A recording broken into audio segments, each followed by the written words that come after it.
அப்ஜன்யஸ்தபதாப்ஜமஞ்சிதகட்டி சம்வாதி கௌஷேயகம் கிஞ்சித்தாண்டவகந்தி சம்ஹனனகம் நிர்வியாஜமந்தஸ்மிதம் चूडाचुम्बी मुकाम्बुजं निजभुजा विश्रान्त दिव्यायुधम् श्रीरङ्गे शरदशतं ततयितः पश्येम लक्ष्मीसकम् शतमकमणिनीलाचारुकल्हारहस्ता स्तनभरनमिताङ्गी सान्द्रवात्सल्य सिन्धुः अलकविनिहिताभिश्रग्भिराकृष्टनाथा विलसतु हृदि गोदा विष्णुचित्तात्मजानः श्रीमत्यै विष्णुचित्तर्यमनोनन्दन हेतवे नन्दनन्दन सुन्दर्यै गोदायै नित्यमङ्गलम् श्रीमते रम्यजा मातृमुनीन्द्राय महात्मने श्रीरङ्गवासिने भूयात् नित्यश्रीः नित्यमङ्गलम् எம்பெருமானாருடைய சச்சிஷ்யர்களிலே பிரதமமாக திகழக்கூடியவர் சுவாமி கூரத்தாழ்வான்.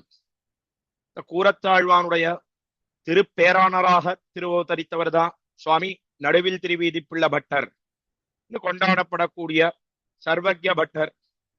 அவர் தம்முடைய திருப்பாட்டனார், அதாவது தாத்தாவினுடைய பெருமையை போத்தும் வகையில் பூரேஷ விம்சதி என்கிற ஒரு ஸ்தோத்திரம், 20 ஸ்லோகங்கள் கொண்ட ஸ்தோத்திரத்தை அனுகிரகித்தார். அதைத்தான் நாம் இந்த கோஷ்டியிலே பல உபன்யாசங்களாக அனுபவித்து வருகிறோம். இதுல கீழே 13வது ஸ்லோகம் பரியந்தம் அனுபவித்து தலை கட்டினோம் நாம் இந்த கோஷ்டியிலே. இந்த ஸ்தோத்திரத்துக்கே எதிலே நோக்கு ஏன்னா முக்கியமா கூரத்தாழ்வானுடைய பிரபாவம் பெருமை, அதை வெளியிடுவதற்காக அனுகிரகித்ததுதான் இந்த ஸ்தோத்திரம். அதனால்தான் அவதரித்தது என்று பார்த்தோம். அதற்கு மேலேயும் முக்கியமா எதை திருவுள்ளம் பத்தி இந்த ஸ்தோத்திரத்தை அனுகிரகித்தார் என்னால் தம்முடைய நைச்சியத்தை எல்லாம் அனுசந்தானம் பண்ணணும், நம்முடைய தாழ்ச்சியை எல்லாம் சொல்லணும். இது முக்கியமாக நமக்கெல்லாம் ஒரு கர்த்தவியம் காட்டுகிறார்கள் நம்முடைய பூர்வாச்சாரியர்கள். எம்பெருமானுடைய சந்நிதிக்கு போனோம்னு சொன்னா நம்முடைய தாழ்ச்சியை எல்லாம் கட்டாயம் தெரிவிக்க வேணும் என்பதுதான் பூர்வர்களுடைய சித்தாந்தம், அவர்களுடைய அனுஷ்டானமும் கூட. அதைத்தான் அவர்கள் கடைபிடித்தார்கள் என்று நாம் பார்க்கிறோம். பல ஐதிஹ்யங்களிலே நடந்த நிகழ்ச்சிகளிலே நாம் பார்க்கலாம். எல்லாரும் எப்படி இருக்கிறார்கள் ஏன்னா பரமபதத்திலே இருக்கக்கூடிய ஒரு நிலைதான் பரஸ்பர நீச்சபாவைகி.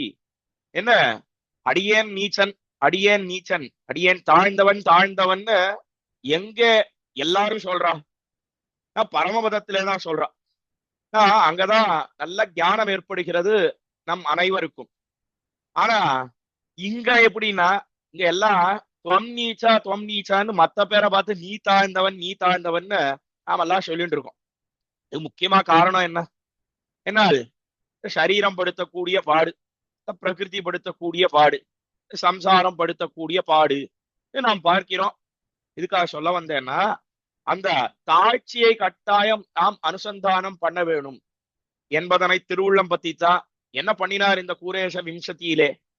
என்னால் 20 ஸ்லோகங்கள் கொண்ட இந்த ஸ்தோத்திரத்திலே முதல்ல ஒரு 3-4 ஸ்லோகங்களிலே கூரத்தாழ்வானுடைய பெருமையை எல்லாம் தெரிவித்து, கூரத்தாழ்வானுக்கு ஆழ்வாரிடத்திலே உண்டான பக்தி என்ன, எம்பெருமானாரிடத்திலே உண்டான அச்சஞ்சலமான ஈடுபாடு என்ன, அதற்கு மேல அவர் எப்படி ஆச்சாரிய சிஷ்ய கிரமத்துக்கு எல்லை நிலமாக இருக்கிறார் என்பதனை எல்லாம் தெரிவித்து, அதற்கு மேல நம்முடைய சம்பிரதாயத்துக்கே ஒரு சூரியனைப் போலேவும் சந்திரனைப் போலேவும் திகழ்ந்து எம்பெருமானார் தரிசனம் என்று கொண்டாடப்படக்கூடிய நம்முடைய சம்பிரதாயத்தை வளர்த்தார் கூரத்தாழ்வான் என்பதனையும் தெரிவித்து, அதற்கு மேலே கூரத்தாழ்வானுடைய திருவடிவாரத்திலே ஆசிரியித்த சச்சிஷ்யர்கள் சீடர்கள் அவர்களோட சேர்ந்து குணானுபவம் பண்ணணும்.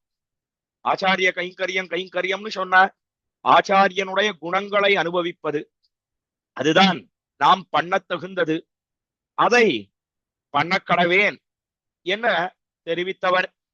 எனக்கு என்ன யோக்கியத்தை இருக்கு கூரத்தாழ்வானை பத்தி பாடுவதற்கு, அவர் விஷயமாக இந்த ஸ்தோத்திரத்தை அனுகிரகிப்பதற்கு எந்த யோக்கியத்தையும் எனக்கு கிடையாது.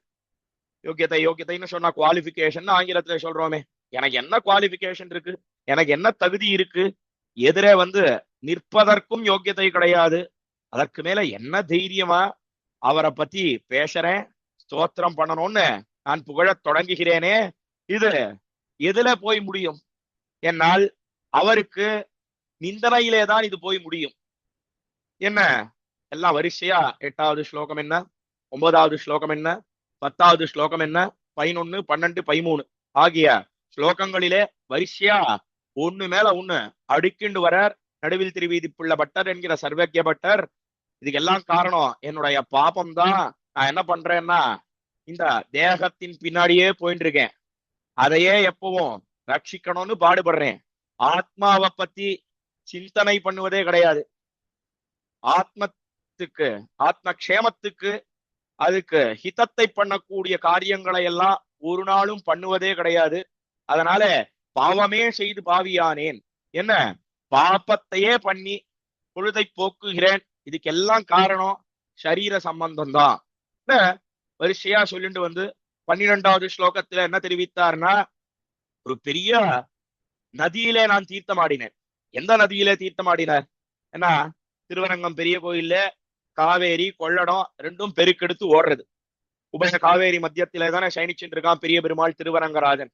காவேரியில தீர்த்தமாடினாரா, கொள்ளடத்துல தீர்த்தமாடினாரா? அதுவும் கீழே விசேஷமா நாம் பெருமாள் ஜேஷ்டாபிஷேகம், அதே போல தாயார் ஜேஷ்டாபிஷேகம் ரெண்டையும் கண்டு கழித்தோம். ஆணி மாசத்திலே கேட்டை நட்சத்திரத்திலே பெரிய பெருமாளுக்கு ஜேஷ்டாபிஷேகம் பார்க்கிறோம். இதுக்காக விசேஷமா அன்றைய தினம் தீர்த்தத்தை எல்லாம் தென்திருக்காவேரியிலிருந்து அம்மா மண்டபத்திலிருந்து படங்களை எல்லாம் கொண்டு விசேஷமா கவச்சம் எல்லாம் களைந்து அவனுக்கு ஜேஷ்டாபிஷேகம் திருமஞ்சனம் நடக்கிறது நாம் பார்க்கிறோம். அதே போல தாயாருக்கு வெள்ளிக்கிழமை தான் ஜேஷ்டாபிஷேகம் நடந்து முடிந்தது. அதற்கு வடதிருக்காவேரியிலிருந்து தீர்த்தம் எல்லாம் கொண்டு வரான்னு பார்க்கிறோம். இதுக்காக சொல்ல வந்தேன்னா, அந்த வடதிருக்காவேரியிலேயோ தென்திருக்காவேரியிலேயோ நீராடினாரா அதை சொல்றாரா 12வது ஸ்லோகத்திலே? என்னால் அதை சொல்லல. கூரத்தாழ்வான் அவர் எப்படி இருக்கார்? என்னால் அவருடைய தயை, இந்த தயையே ஒரு பெரிய நதியாக இருக்கிறது. ஸ்ரீவத்ச சின்ன தவபூரி தயாபகாயாம். என்ன ஆபகான்னு சொன்னா நதி, எது நதி? என்னால் ஸ்ரீவத்ச சின்னர்னு சொல்லக்கூடிய கூரத்தாழ்வான் அவருடைய தயையே ஒரு நதியாக இருக்கிறது. அதுல நான் தீர்த்தமாடினேன். தீர்த்தமாடினேன்னு சொன்னா என்ன அர்த்தம், என்ன அபிப்பிராயத்தோட சொல்றார் நடுவில் திருவீதிப்புள்ள பட்டர்? ஏன்னா வேற ஒண்ணும் கிடையாது, அவருடைய கிருபா பிரவாகம் என் பேரிலே ஏறி பாய்ந்தது. அதனாலதான் இன்னைக்கு நான் நடுவில் திருவீதிப்புள்ள பட்டர்ன்ற பெயரோட இங்க இருக்கேன். இந்த ஸ்தோத்திரத்தில இழுந்திருக்கிறேன் நான்.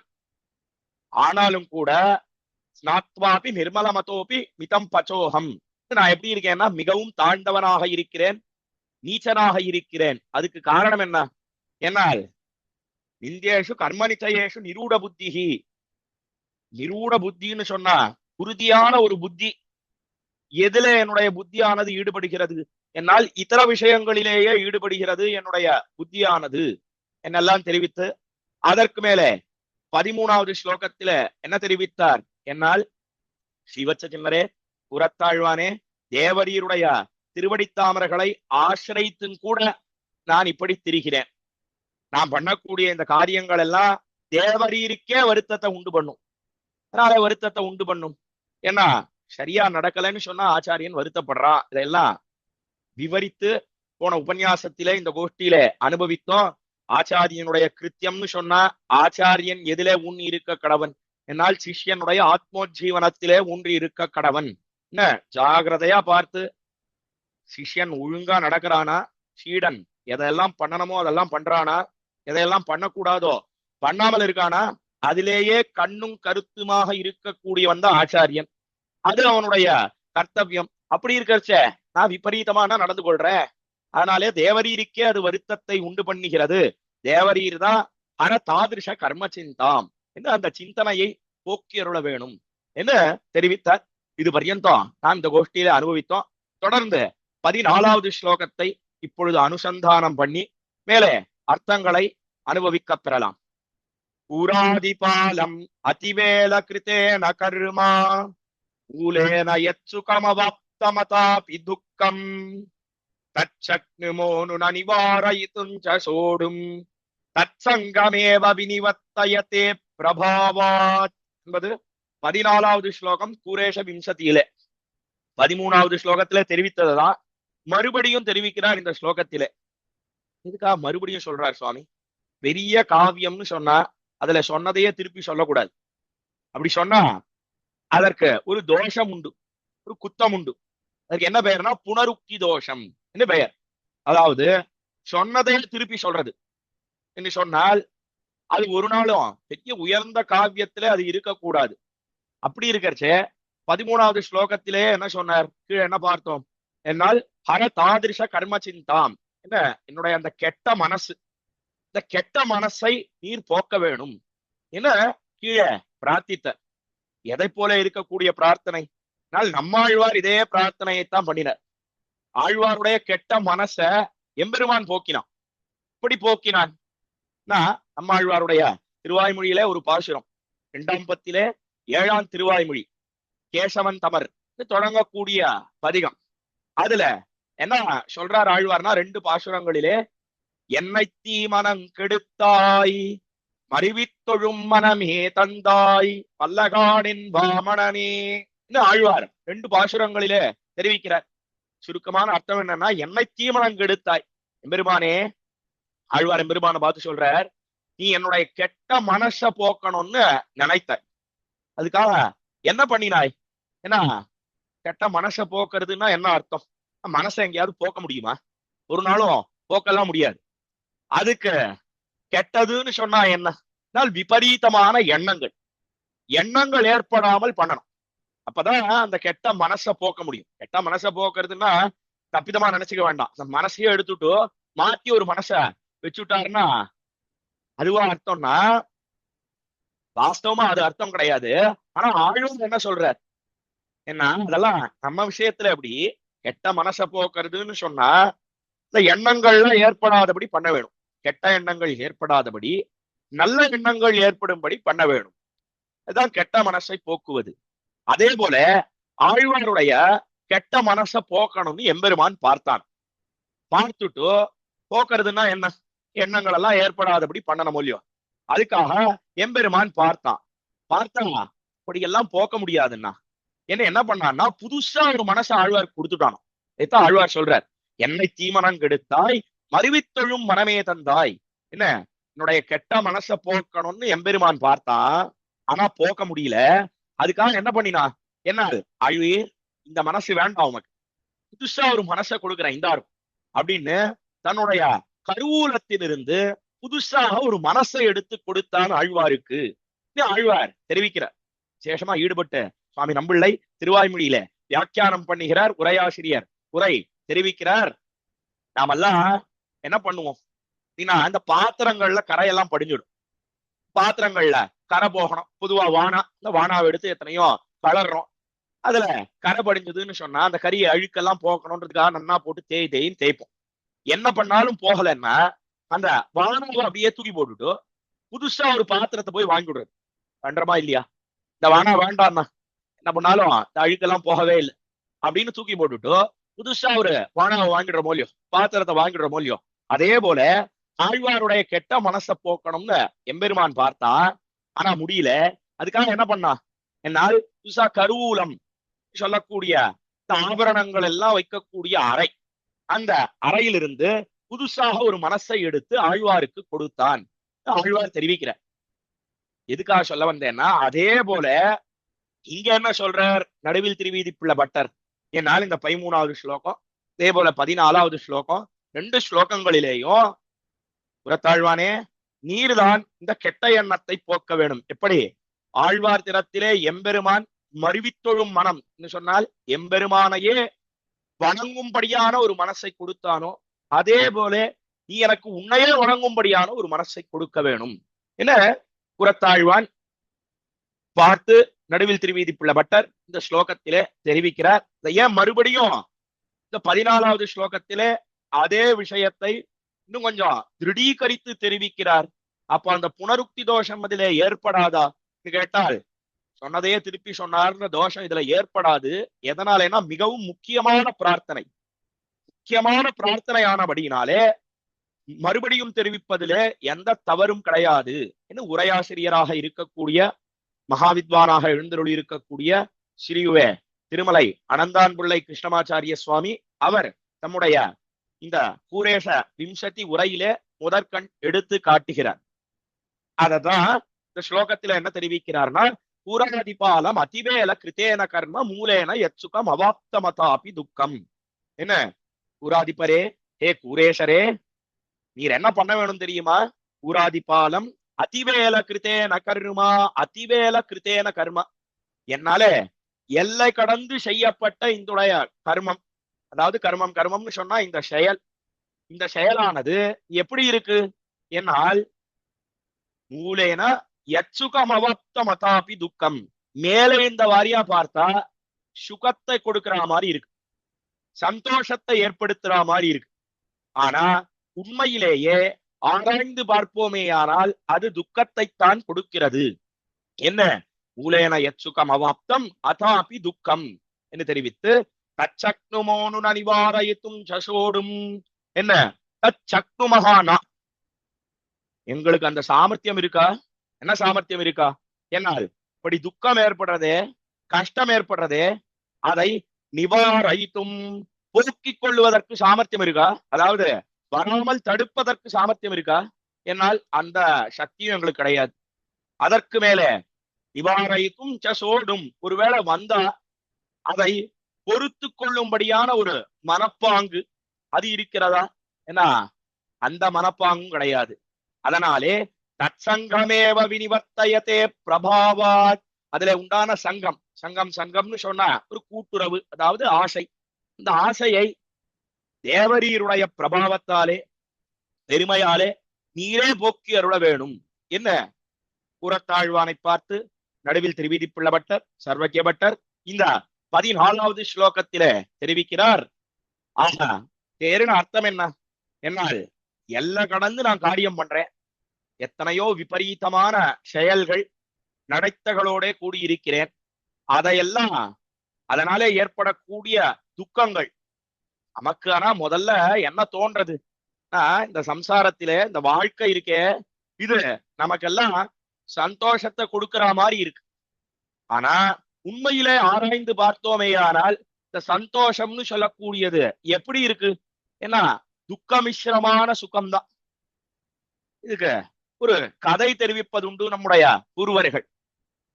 ஒரு ஊர்ல ஒருத்தன் இருந்தான். அவன் ஒரு சமயம் காட்டுக்கு போய் புலி சிங்கம் இதெல்லாம் பார்க்கணுன்றதுக்காக போனான். இப்போ திடீர்னு ஒரு புலி அவனை துரத்த ஆரம்பிச்ச உடனே புலியின் இடத்திலிருந்து தன்னை காத்துக் கொள்வதற்காக ரட்சித்துக் கொள்வதற்காக ஓடியே போனான். அடிச்சு விரண்டு ஓடினா, தலை தெறிக்க ஓடினா, கண்ணு மண்ணு தெரியாம ஓடினா. பெரிய ஒரு பள்ளம் இருந்தது, அந்த பள்ளத்தை கவனிக்காமல் கீழே விழுந்துட்டான். கீழே விழுந்தா அங்க ஒரு ஆலமர விழுது இருந்தது, ஆலமரத்தினுடைய ஒரு கிளை இருந்தது. அந்த கிளைய நன்னா கெட்டியா பிடிச்சுண்டு அவன் அப்படியே தொங்கிட்டு இருக்கான், அந்தரத்துல தொங்கிட்டு இருக்கான். மேல வந்து எட்டி பார்த்துட்டு இருக்கு புலி. எப்ப இவன் மேல வரப்போறான், எப்ப இவனை சாப்பிடலாம், சாப்பிட்டுட்டு போலாம், இன்றைய தினம் இவனை பட்சிக்காமல் போவது கிடையாது, சாப்பிடாம இங்க இருந்து நகருவது கிடையாது தீர்மானம் பண்ணி எடுத்து புலி பார்த்துட்டே இருக்கு. இவனும் பார்த்தான், என்னடா அது இந்த புலி போகுமான்னு பார்த்தா போகவே இல்லை. சரி இங்கேயே காத்திருப்போம் அப்படின்னு தொங்கிட்டு இருக்கான். இந்த அந்தரத்திலே பள்ளத்தின் நடுவில ஒரு ஆலமர விழுத கையினால கெட்டியா பிடிச்சிட்டு தொங்கிட்டு இருக்கான். சரி கீழே குதிச்சுடலாமே என்ன பார்த்தா கீழே ஒரு பெரிய சர்ப்பம், ஒரு பாம்பு, அது படம் எடுத்து சீரின்னு இருக்கு. எப்ப அவன் கீழே விழுவான் அவன் கொத்தலாம் அப்படின்னு பாம்பானது பார்த்துட்டு இருக்கு. கீழையும் போக முடியாது, மேலையும் வர முடியாது. கீழே பாம்பு அது சீரின்னு இருக்கு, மேல புலி அது காத்துன்னு இருக்கு. அதனால ரொம்ப இக்கட்டான ஒரு சூழ்நிலை. அந்த சமயத்துல அந்த ஆலமர விழுத பிடிச்சிட்டு இருக்கானே, அதுவாது நல்லா கெட்டியா இருக்கா? ஏன்னா அத்த ஒரு எலி பல்லினால கடிச்சுட்டு இருக்கு. அது கடிச்சு எப்ப கீழே விழுமோ தெரியாது, அது அப்படியே ஆடின்னு இருக்கு. அப்படிப்பட்ட ஒரு சூழ்நிலையில திடீர்னு ஒரு பெரிய காத்து வீசின காலத்துல அந்த மரத்தின் பேரிலே தேனீக்கள் அதெல்லாம் தேன் கூடு கட்டி இருந்தது. அந்த காத்து வீசின உடனே ஒரு துளி தேன் தன்னுடைய உதட்டுல வந்து விழுந்தது. விழுந்த உடனே தன்னிடையே என்ன பண்ணினான், என்ன அப்படி இந்த நாக்க அப்படி தடவுறதுன்றது உண்டோ இல்லையோ, அவன் தடவினா பார்த்தா அந்த தேன் நாக்கில பட்டது. பட்ட உடனே ஆஹா எவ்வளவு அருமையா இருக்கு, எவ்வளவு போக்கியமா இருக்கு இந்த தேன் என்று சொன்னான். இந்த கதையை நம்முடைய பூர்வர்கள் தெரிவிக்கிறார்கள். இத போலதான் சம்சாரத்துல இருக்கக்கூடிய சுகம். என்ன உண்மையிலேயே சுகமான எப்பேற்பட்ட ஒரு பரிஸ்திதி, மேல புலி எப்ப வருவான்னு பார்த்துட்டு இருக்கு, கீழே சர்ப்பம் படம் எடுத்து ஆடுறது, மேலையும் போக முடியாது கீழையும் குதிக்க முடியாது, இந்த ஆழம் விழுதாவது என்ன கெட்டியா இருக்கான்னா அத எலி பல்லால கடிச்சுட்டு இருக்கு. அப்படி இருக்கிறச்சே ஒரு சொட்டு தேன் உழுந்த உடனே அது என்ன போக்கியமா இருக்கு, வாழ்க்கை என்ன இனிதா இருக்கு அப்படின்னு அவன் சொல்றானே. அத போலதான் நம்முடைய வாழ்க்கை. ஆராய்ந்து பார்த்தோமேயானால் எல்லாமே துக்கமிஸ்ரமான சுகம்தான்.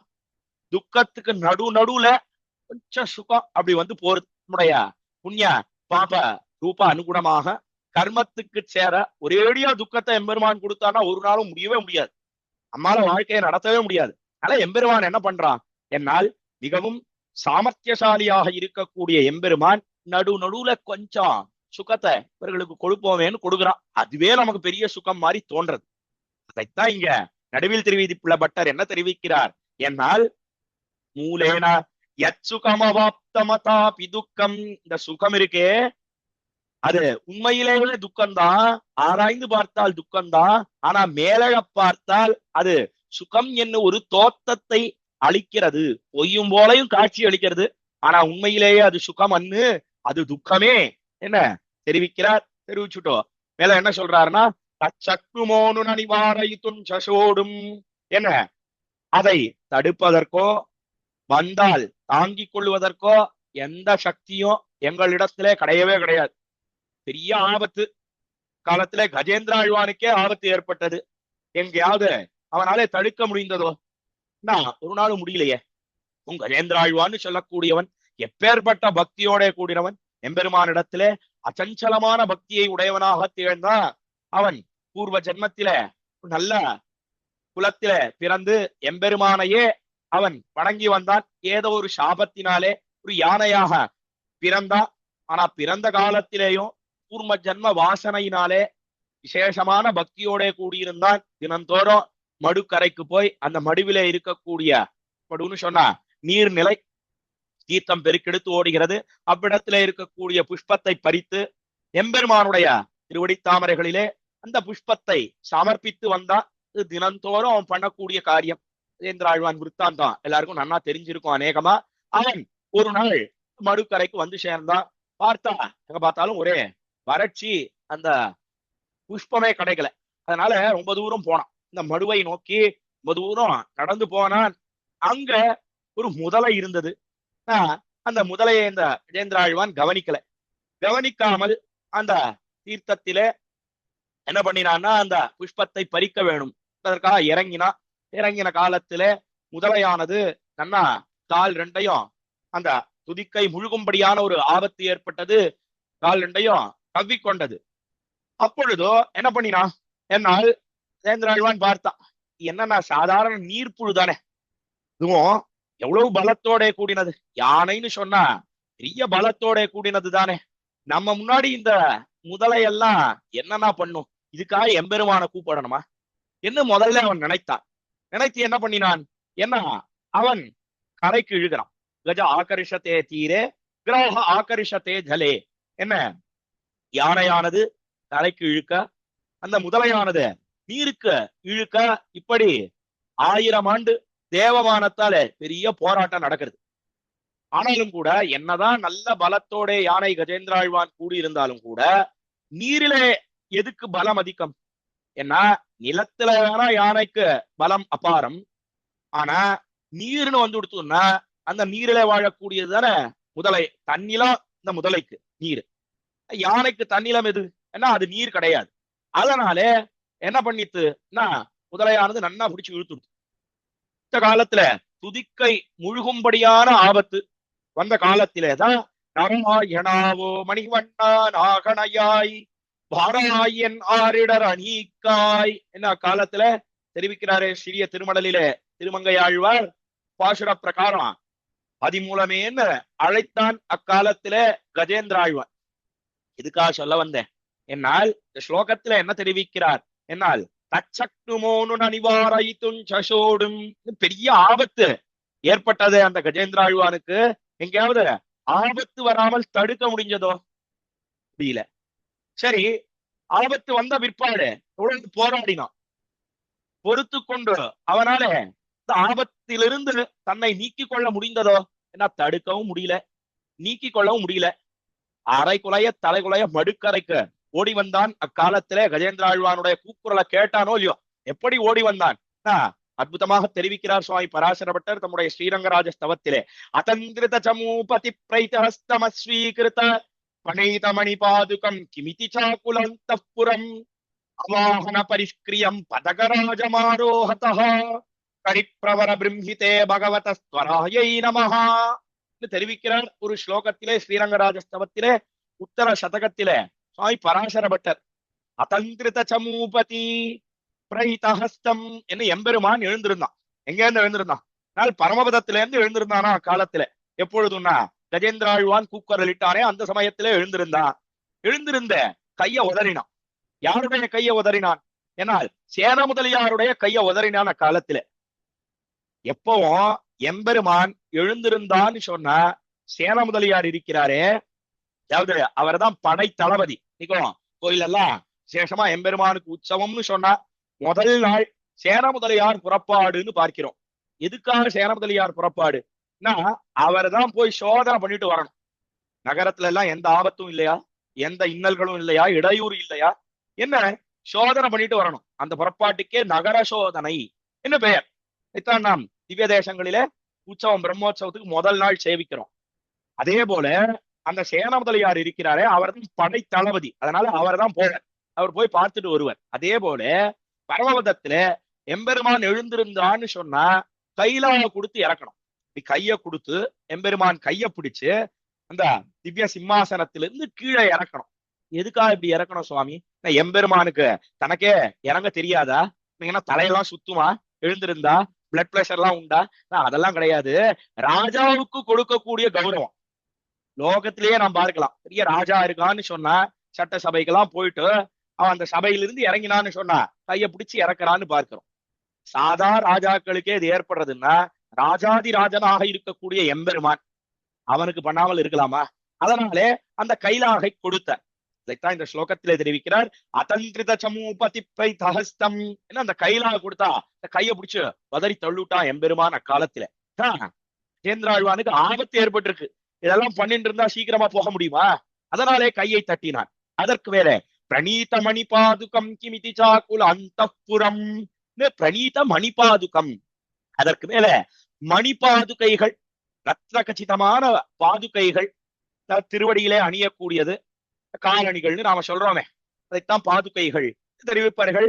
அந்த பாதுகைகளை அணிந்து கொள்ள வேண்டும் என்பதற்காக எடுத்து வச்சா அதையும் தட்டுட்டான், கீழே தள்ளுட்டான். அதையெல்லாமும் போட்டுக்கல எம்பெருமான். கிமிதி சாக்குல் அந்தப்புரம், அந்தப்புறத்தில இருக்கக்கூடிய நாச்சிமார்கள் அவளும் ஆச்சரியத்தோட பார்த்தா, என்னடா அது, எங்க திடீர்னு கிளம்பிட்டார் நம்முடைய கணவர், நம்முடைய பிரபு எங்க கிளம்பிட்டார் தெரியலையே. இல்ல அவர்கள் எல்லாம் ஆச்சரியத்தோட பார்த்தார்கள். நமக்கும் ஒண்ணும் சொல்லல, இவர் எப்படி இங்க கிளம்பிட்டார், எங்க கிளம்பிட்டார் தெரியலையேன்னு அவர்கள் எல்லாம் பார்த்தார்கள். அப்பொழுதோ அவாகன பரிஷ்கிரியம் பதகராஜம் ஆரோகதா என்ன கருடன் உட்கார்ந்து இருக்கான். நேர கருடன் இடத்துல வந்தான் எம்பெருமான். கருடா புறப்படு போகலாம் தெரிவித்தான். புறப்படு போகலாமா? எங்க சுவாமி, எங்க போகணும்? இன்னைக்கு என்ன புறப்பாடுன்னு ஒண்ணும் எழுதி போடலையே. புறப்பாடுன்னு என்னைக்கு எழுதி போடுறாளோ, என்னைக்கு கருட சேவன் போடுறாளோ அன்னைக்குதான் நான் சித்தமா இருப்போம். மத்த நாள்ல எல்லாம் கருடன் எப்படி இருப்பான்? எல்லா திவ்ய தேசத்துக்கும் போனா பார்க்கலாம். மத்த நாள்னா இந்த கருடன் ஸ்வயம் திருமேனியோட தான் எழுந்தருளி இருப்பன். விசேஷமா அலங்காரங்கள்லாம் மத்த நாள்கள்ல கிடையாது. ஆனா கருட சேவை புறப்பாடுன்னு சொன்னா அன்றைய தினம் விசேஷமா புது வஸ்திரம் என்ன, ஐயா திருவாபரணங்கள் என்ன, அதற்கு மேலே மாலைகள் என்ன, அதையெல்லாம் கருடனுக்கு சாத்துகிறார்கள் பார்க்கிறோம். இன்னும் விசேஷமா சொல்லணும்னா திருவேங்கடமுடையான் கருட சேவை கண்டருளுகிறானே ஸ்ரீனிவாசன், அந்த ஸ்ரீனிவாச பெருமாள் அவன் அணிந்து கொண்டிருக்கக்கூடிய ஆபரணங்களை காட்டிலும் அதிகமாக கருடன் ஆபரணங்களை எல்லாம் அணிந்து கொண்டு திருவாபரணங்களை எல்லாம் அணிந்து கொண்டு சேவை சாதிக்கிறான் என்ன நாம் பார்க்கிறோம். அதை போல இங்க என்ன நடந்தது? கருடன் ஒண்ணும் சித்தமாலாம் இல்ல, ஏன்னா அன்னைக்கெல்லாம் ஒன்னும் புறப்பாடெல்லாம் இல்லையே. அதனால அவன் அவாகன பரிஷ்கிரியம் பதகராஜம் ஆரோகதா என்ன அவன் இருக்கும் காலத்துல அதுக்கெல்லாம் அவகாசம் இல்லை. அவன் சொன்னா இரும் கொஞ்சம் அலங்காரங்கள்லாம் பண்ணிட்டு வந்துடுறேன் தெரிவிக்க, அதெல்லாம் காலம் சமயமே கிடையாது, கிளம்பு போகலாம் தெரிவித்தான். அப்படி என்ன அவசரம் சுவாமி, எங்க போறீர் என்ன கேட்க அவன் எம்பெருமான் தெரிவித்தா அதெல்லாம் போறச்சே சொல்றேன் வா, அதெல்லாம் சொல்றதுக்கு நாழி கிடையாது, இவா புறப்பட்டு போகலாம் தெரிவிக்க அவனும் வந்து சேர்ந்தா இந்த கருட வாகனத்திலே ஏறிக்கொண்டு எம்பெருமான் அரைக்குலையா தலைக்குலையா இந்த மடுக்கரைக்கு கஜேந்திராழ்வான் கூக்குரலிட்டானே நாராயணாவோ மணிவண்ணா நாகனையாய் பாராயன் நாரடர நீக்காயின்னு கூட்டானோ இல்லையா, அந்த கூக்குரலுக்கு ஏத்தா மாதிரி ஓடோடி வருகிறான். அக்காலத்துல எம்பெருமான் அந்த வேகமே போறலையாம். யாருடைய வேகம் போறலைன்னா கருடனுடைய வேகம் போறல. அதனால என்ன பண்ணினா என்ன ரசமாக நம்முடைய பூர்வர்கள் எல்லாம் தெரிவிக்கிறார்கள், கருடனை எடுத்து கஷ்டத்தில இடுக்கி கொண்டான். பதகராஜம் ஆரோகதா கரிப்பிரவர பிரம்மிதே பகவத ஸ்வராயை நமகா என்ன கஷ்டத்தில இடுக்கி கொண்டு முதல்ல என்ன பண்ணான்னா, அதாவது ரசமாக என்ன தெரிவிக்கிறார்கள் நம்முடைய பூர்வர்கள்னா, இந்த ஜட்கா வண்டிக்காரன் பண்ணக்கூடிய வியாபாரங்களை எல்லாம் எம்பெருமான் பண்ணினான். ஜட்கா வண்டிக்காரன்னா குதிரை வண்டிக்காரன். இந்த காலத்துல எல்லாம் குதிரை வண்டி உண்டு. இந்த குதிரை வண்டி ஓட்டும் காலத்துல குதிரையினுடைய வேகம் போறலன்னு சொன்னா ஜட்கா வண்டிக்காரன் குதிரை வண்டிக்காரன் என்ன பண்ணுவான்னா, அந்த குதிரையினுடைய வாளை எடுத்து பல்லால கடிப்பணும். அதை போல அக்காலத்திலே எம்பெருமான் காரியம் பண்ணினான். கருடனுடைய வேகம் போராத காலத்திலே எப்படி அந்த குதிரை வண்டிக்காரன் காரியம் பண்ணுவானோ பல்லால கடிப்பனோ அதே போல கடித்தான் எம்பெருமான் என்று ரசமாக நம்முடைய குருவர்கள் தெரிவிக்கிறார்கள். வேகம் போராத காலத்திலே கருடனையும் எடுத்து தன்னுடைய கஷ்டத்திலே இடுக்கி கொண்டு மடுக்கரைக்கு அக்காலத்திலே வந்து சேர்ந்தான் எம்பெருமான். பகவத ஸ்வராயை நமகா, நீ எம்பெருமானே உனக்கு நமஸ்காரம், உன்னுடைய வேகத்துக்கு நமஸ்காரம். உழவு வேகமா வந்தாப்பா, உன்னுடைய ஆசிரித்தன் அடியவன் பக்தனான பக்த அக்ரேசராக இருக்கக்கூடிய கஜேந்திராழ்வான் அவனுக்கு காரியம் பண்ண வேண்டும், பெரிய ஆபத்து ஏற்பட்டது என்கிற காலத்திலே ஓடோடி வந்தாயே எம்பெருமானே, அந்த வேகத்துக்கு நமஸ்காரம் சுவாமி பராசரப்பட்டர் அந்த ஸ்லோகத்திலே தெரிவிக்கிறார். இப்படி வந்து என்ன பண்ணினான், கஜேந்திராழ்வானுக்கு ஏற்பட்ட ஆபத்தை போக்கினான். குட்டத்து கோள் முதல துஞ்சான் குறித்தெறிந்த சக்கரத்தால் தாழ் முதலே நங்கட்கு சார்வு என்ன தெரிவிக்கிறார். 3ஆம் திருவந்தாதியிலே சுவாமி பேயாழ்வார் இன்றைய தினம் விசேஷமா அவருடைய மாச திருநட்சத்திரமும் கூட இன்றைய தினம் சதய நட்சத்திரம். ஐப்பசி மாசத்திலே சதய நட்சத்திரத்திலேதான் தாமும் திருவவதாரம் பண்ணினார். பிரசங்காத இந்த கோஷ்டியில தெரிவித்தேன். அவர் அந்த பாசுரத்துல என்ன தெரிவிக்கிறார் என்னால் குட்டத்து கோள் முதலதுங்க குறித்தெறிந்த சக்கரத்தான் என்ன சக்கராயுதத்தை குறிபார்த்து எரிந்தான். அக்காலத்திலே எம்பெருமான் எரிந்த இந்த கஜேந்திராழ்வானை ரட்சித்தான் என்ன நாம் விருத்தாந்தம் பார்க்கிறோம். இப்படி எதுக்காக இப்படி எம்பெருமான் நேர வரணும், நேர வந்து ஏன் காரியம் பண்ணணும்? சங்கல்பத்தால பண்ண முடியாதா சுவாமி? எம்பெருமான் நினைச்சிருந்தான்னா எதை வேணா பண்ணலாம் இல்லையோ, சங்கல்பத்தால தானே சிருஷ்டியே பண்றான். இந்த சிருஷ்டி எப்படி பண்றான் எம்பெருமான்? பெரிய காரியமா லோகத்தை எல்லாம் சிருஷ்டிக்கிறது உண்டாக்குறதுன்னு சொன்னா ஒன்னும் கிடையவே கிடையாது. பகுஸ்யாம் பிரஜா ஏதி வேதாந்தம் உத்கோஷிக்கிறதே அதற்கே பகுபவன சங்கல்பம் என்று பெயர். எம்பெருமான் நினைக்கிறான், நினைச்சா எல்லா பதார்த்தங்களும் உண்டாடுறது. அப்படி சிருஷ்டியே பண்ணும் காலத்துல கஜேந்திராழ்வானுக்கு ஏற்பட்ட ஆபத்து, அந்த ஆபத்தை போக்க வேண்டும் சொன்னா நினைச்சிருந்தா போருமே. எதுக்கா இப்படி புறப்பட்டு கைலா கொடுத்தா அதை தட்டுட்டு பாதுகைகள் எல்லாம் அணிந்து கொள்ளாமல் கஜேந்திரனை அழைத்து கொண்டு அவனுடைய வேகம் போறாமல் கஷ்டத்திலே இடுக்கி கொண்டு வேகமாக நதிக்கரைக்கு வர வேணும், சக்கராயுதத்தை எடுத்து பிரவேசிக்க வேணும், அந்த முதலையை கொல்ல வேணும், கஜேந்திராழ்வானுக்கு உண்டான ஆபத்தை போக்கணும். நினைச்சிருக்கலாமே, நினைச்சிருந்தா நடந்திருக்குமே. என்னால் நினைச்சிருந்தா கட்டாயம் நடந்திருக்கும். ஆனா முக்கியமா இந்த கஜேந்திராழ்வானுக்கு எதுல ஆசை என்ன, பிராணன் போறத பத்தி அவன் கவலையே படல. அவன் என்ன நினைத்தான் என்னால் தொழுங்காதல் களிரளிப்பான் புள்ளூர்ந்து தோன்னினையே என்ன மயங்காதவை நுதியா சக்கரனல் வலத்தையாய் தொழுங்காதல் களிரளிப்பான் புள்ளூர்ந்து தோன்னினையே என்ன நம்மாழ்வார் தெரிவிக்கிறார் ஒரு பாசுரத்துல. வேற ஒண்ணும் கிடையாது. அவனுக்கு தொழும் காதல் இருந்தது. என்னுடைய பிராணன் போறத பத்தி எல்லாம் எனக்கு கவலையே கிடையாதுன்னா அது போனா போயிட்டு போறது. ஆனா இந்த புஷ்பம் இதை நாம் பறித்து வைத்திருக்கிறோமே, இதற்கு வாட்டம் ஏற்படுவதற்கு முன்பாக எம்பெருமானுடைய திருவடி தாமரைகளிலே சமர்ப்பிக்கணுமே, அவனை சேவிக்கணுமே, இந்த அழக சேவிக்கணுமே. அவனை சேவித்து அவனுடைய திருவடி தாமரைகளிலே இந்த புஷ்பத்தை சமர்ப்பிக்க வேணுமேன்னு தான் ஆசைப்பட்டா அதை நிறைவேற்றணும்னு சொன்னா நேர்ல வந்தாதானே முடியும். ஏன் அது கூட சங்கல்பத்தினால முடியாதா? ஏன்னா அதுவும் முடியும். ஆனா அதுவா அவன் ஆசைப்பட்டது. நேர்ல பார்க்கணும்னு நினைக்கிறான், அதை போய் சங்கல்பத்து மூலமா பண்ணிவிடுறதா? இவன் நேர்ல பார்த்தா மாதிரி நடக்கட்டும் அப்படின்னு கொள்றதா? ஒரு நாளும் கூடவே கூடாது. அதுக்காகத்தான் எம்பெருமான் வந்து சேர்ந்தான். என்ன கஜேந்திராழ்வானுடைய விற்த்தாந்தத்திலே நாம் பார்க்கிறோம். சுவாமி கஜேந்திராழ்வான் விற்த்தாந்தத்துக்கும் இங்க நடுவில் திருவிதிப்புள்ள பட்டர் இந்த ஸ்லோகத்தில இவர் என்ன சொல்றார்? அதுக்கும் இதுக்கும் என்ன சம்பந்தம்? எதுக்காக கஜேந்திராழ்வானுடைய விற்த்தாந்தத்தை இங்க சொல்றீர்? என்ன வேற ஒண்ணும் கிடையாது. கஜேந்திராழ்வானுக்கு ஒரு முதலையாலே ஆபத்து ஏற்பட்டது. அங்க ஒரு முதலை தான். ஆனா நமக்கு எத்தனை முதலை இருக்குன்னா 5 முதல்கள் இருக்கு. என்ன இதே நம்மாழ்வார் சொல்றார் ஒரு பாசுரத்துல, எம்மா வீட்டு திறமும் செப்பம் நின் செம்மாபாதவர்ப்பு தலை சேர்த்து ஒல்லை கைமா துன்பம் கடிந்த பிரானே அம்மாடிய என் வேண்டுவதீதே.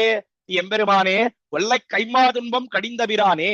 என்ன அந்த யானைக்கு ஒரு முதலையாலதான் ஆபத்து ஏற்பட்டிருக்கு. ஆனா எனக்கு 5 முதலைகள் இருக்கு. 1 இல்ல 2 இல்ல 5. எது 5? என்ன செவி வாய் கண் மூக்கு உடல் சொல்லக்கூடிய 5 இந்திரியங்கள். 5 இந்திரியங்கள் தான் 5 முதலைகளை போல என்ன பண்றது? நான் ஒவ்வொன்னும் ஒவ்வொரு பக்கம் பிடிச்சு இழுக்கிறது. எல்லாம் ஒரே பக்கமாவது போறதா? அதுவும் கிடையாது. கண் இருக்கே, அது என்ன பண்றது? ஏன்னா எதையெல்லாம் பார்க்க கூடாதோ அதெல்லாம் பார்க்கணும்னு ஆசைப்படுறது. காது இருக்கே, அதே சமயத்துல கண்ணு ஒன்ன பார்த்துட்டு இருக்கு, காது மத்தொன்ன கேட்டு இருக்கு. மூக்கு இன்னொன்னு நுகர்ந்து கொண்டு இருக்கிறது. நாக்கு எதையோ சுவைச்சுட்டு இருக்கு, வேற ஒரு வஸ்துவை.